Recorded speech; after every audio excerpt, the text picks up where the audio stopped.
George Floyd and hearing about the death of Breonna Taylor. Now we hear that a man named Emmanuel Ellis died from knees, not a knee, knees, being put on his neck in Tacoma, Washington. They kept their knees on his neck for 4 minutes until he passed out. He was pronounced dead 40 minutes later. But for the record, this happened back in March of 2020. This week, we learned that the third person involved in the lynching of Ahmaud Arbery, who said all he did was videotape the lynching, actually hit Ahmaud with his truck and was directly involved in his murder. But we also witnessed a 75-year-old man being pushed to the ground by 2 police officers and left lying on the ground while bleeding from his head. How much of a threat is a 75-year-old man? Now, any man over 75 who's listening to me or watching me, don't get mad with me. I'm not trying to offend you. The reality is that fighting is the last thing on most people's minds who have been blessed to reach 75 years old. Most have matured to a point where they realize violence isn't the solution. Jesus is the answer to the world's problems. You and I have to keep in mind that COVID-19 is still alive and well. It's still around. It isn't gone in spite of what's being portrayed. According to the Wisconsin Department of Health, since June 1st of 2020, in Milwaukee County, there have been 17 deaths from COVID-19.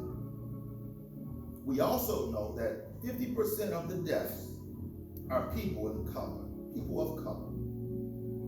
And that means almost 2 people of color are dying every day from COVID-19. Well, we thank God that it's gone down from an average of 10 people per day who were dying from COVID-19 just a few short weeks ago. Then I have to ask you, has anybody seen the protests? The peaceful protests that began the day after the death of George Floyd. You and I should know by now that many of those protests in the United States of America, they were organic. Various people just said, we are tired of this. They decided that they would peacefully protest. Whomever joined, that's fine, but they were going to protest. So we found protests all over our nation. Large cities like New York, Los Angeles, Chicago. Then we find protests taking place in small cities, towns, and villages like Brookfield, Waukesha, and Grafton. That's a great thing to see happen when blacks, white, Hispanics, Asians, and people from other races take a stand. But the question is, when was the last time you and I have seen a moment become a global movement? Have you seen the number of people who are protesting all over the world? In Nigeria, war-torn Syria, India, Germany, Australia, New Zealand, Argentina, even in Mexico City, where COVID-19 has run rampant in the nation of Mexico. It looks like, and we have to thank God, that these peaceful protests don't appear to be ending anytime soon. A clear message is being sent that the rich and so-called powerful never wanted to have happen. See, to some, what we are seeing take place is the reason why Dr. King was assassinated. See, when he was assassinated, he was working on the Poor People's March, where he had gone and began to gather up poor white people to walk arm in arm, hand in hand with black people. Because the problems of our nation are much greater than race. The wealthy and the so-called powerful, the last thing that they ever wanted to see happen was for the nation and for the world, their eyes to become open to realize if what you are doing to George Floyd, just in the distant past, if you do that to him, if you push a 75-year-old white man down to the ground, it's just a matter of time before you come down my road. The reality is, young whites have come to realize they may never see the American dream that's been written. And they have said to themselves, enough is enough. The question that you and I have to ask ourselves is, where do we go from here? You see, the enemy has attempted to destroy God's people. And God's people are his church. Since Jesus established the church, he's tried to destroy the church through lies and deceit and death. Look at what the Bible tells you and I. The Bible says here in Acts chapter 12 that Herod the king made a decision to harm God's church. This is not the Herod Antipas who killed John the Baptist. This is his grandson, Herod Agrippa. He issued an order to have James, the brother of John, killed.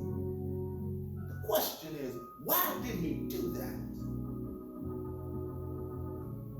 Because he wanted to remain in power and keep those under his authority in check. You see, in today's times, you will hear people say, in order to keep a certain group of people supporting the direction this nation was headed in, you have to give them some red meat. See, there is nothing new under the sun. It's just like back then. We see it now. Back then, they were given red meat in the form of the death of James. Once they got a thirst for harming the church, Herod decided that he would continue his assault on the church. You have to notice that he didn't talk about killing the membership off. The focus was killing off the leadership. He's coming now after Peter. He's already killed James. I can just imagine in my own spiritual mind what he must have been thinking. The nerve of Peter to stand up on the day of Pentecost and to preach. And then for 3,000 souls to get saved, to be converted to Christianity. I've got to do something to quench this uprising in his mind. See, Peter has been arrested. If you read the story, he's got 16 soldiers that are watching him. 16 soldiers watching one man. They've arrested him. He's actually sleeping chained between two soldiers. From the looks of things, Peter is going to lose his life. In 2020, it certainly looked, and I said the word looked, like America would be made great again at the expense of the black church. See, let me tell you something about COVID-19. It was intended to kill off the older members of the church, while the younger generation, who unfortunately have walked away from the church in great numbers, would be ill-equipped to fill in the gap. The question as I rush my way to my close is, where do we go from here? You and I have to do what the old church did. Pray without ceasing. See, prayer moves God. Somebody said, and it's certainly true, he may not come when you want him, but he's always on time. Can I get somebody to witness to the word of the Lord? He will come on time, because the God that we serve is an on-time God. See, look at God. Sometimes, see, my brothers and my sisters, sometimes the situation has to get so bad that nobody but God can move to fix it. Look at Peter's situation. These 4 Roman soldiers, because see, they were in multiple watches. There are 4 watches in the night, so there were 4 groups of soldiers, 1 soldier for every watch of the night. 2 of them on guard watching Peter, and the other 2 watching the door. And then after their watch is over, they turn them over to the next group of soldiers. Look at here. In their mind, they're keeping Peter. And they, in their mind, believe that they're powerful enough that nothing could be done to get Peter out of jail. But look at God. God sent just 1 angel. He didn't need a legion of angels, because God's got that also. He sent 1 angel from heaven.